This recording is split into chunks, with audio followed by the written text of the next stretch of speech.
Hey there guys, this is Mike Kim once again. Welcome back to my channel on Diablo 3. My previous video was about the wizard in a solo PvE skill build and how they would handle themselves in PvE alone. But this next one is going to be about performing well in a group.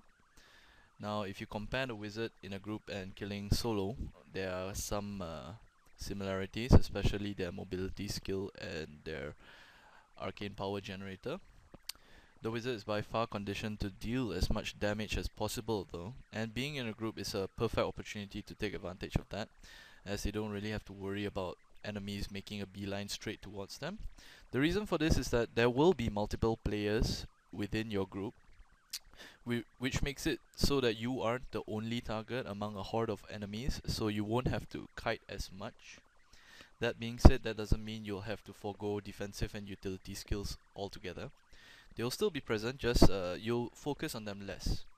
It all boils down to your role in the group, of course, and as a wizard, it's more likely that your team will rely on you to burn down targets quick and efficiently to make the group fast, or at least clear content fast, because most of the time the reason why you're in a group is because you're farming or trying to clear a dungeon together.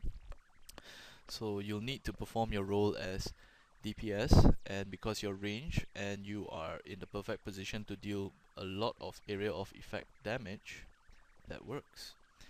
If you're walking in a public game, however, it might be a bit different because you might not have things like barbarians to protect you, or the shouts that they provide that increase your armor. So you'll need to be prepared in that sense, which is why I have things like teleport to at least ensure that I do not kiss the floor, assuming my group members separate themselves from me. Alright, I'm going to be explaining each of my skill choices, starting with Electrocute. It's a typical arcane power generator. I picked up the Indigo Runestone. The only difference from this and in solo PvE is that I picked up the Runestone, which increases the maximum number of jumps to 7 enemies as compared to 2 enemies. Now, the reason for this is because I want to be dealing as much damage as possible. However, like the PvE solo, I did pick up Prodigy, which also gives me 5 arcane power whenever I use a signature spell, which is Electrocute. Next up, I picked up Arcane Torrent, which I'm using the Crimson Runestone. Whenever I use it, targets that get hit by Arcane Torrent will receive 30% additional damage from all attacks for 6 seconds, especially from arcane damage, and this combines well with Disintegrate, which also does arcane damage, and it goes through many enemies. And with this, I have the Alabaster Runestone, which has a 35% chance to explode all enemies for 170% of my weapon damage within 8 yards of the enemy dying. This works well, especially when you're clearing mobs or rooms of mobs as a group. Teleport here, you'll see, is the same as PvE, except for whenever I appear after teleporting, I will receive 25% less damage. This is supposedly so that I could travel through rooms, because there are times when things get a little hectic and frantic.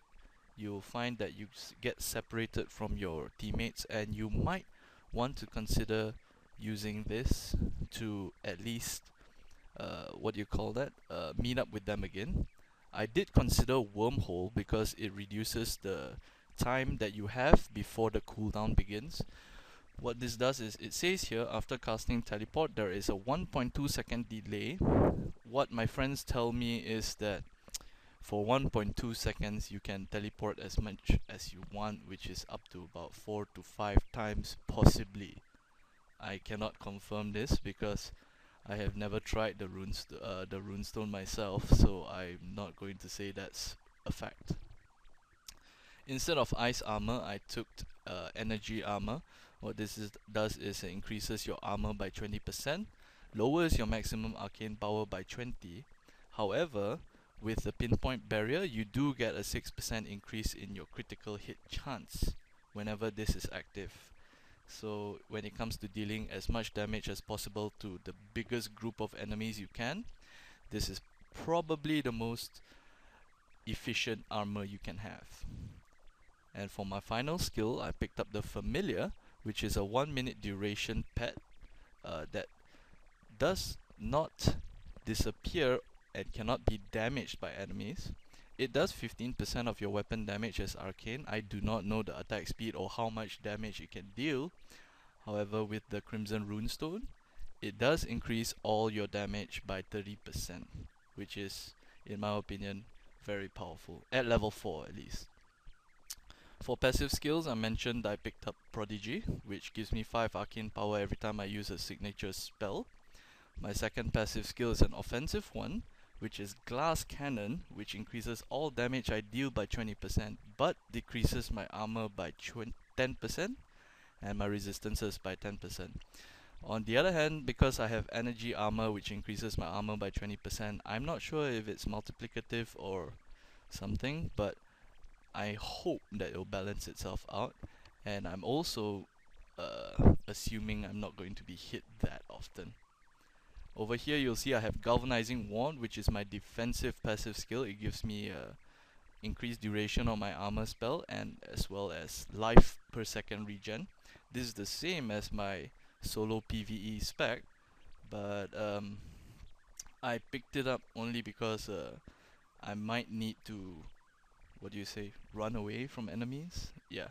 So this may be the case. It depends. If you have a very solid group that has a tank, for example, that is you're very certain will stick close to the rest of the group, you might want to consider switching it out for something else. Maybe something that can reduce your cooldowns, for example, by 20%, or at least increase your damage. But this is all a matter of choice. This is very subjective, so I'll leave that to you. Anyway, this is Mike Kim. Thanks for watching. Good night.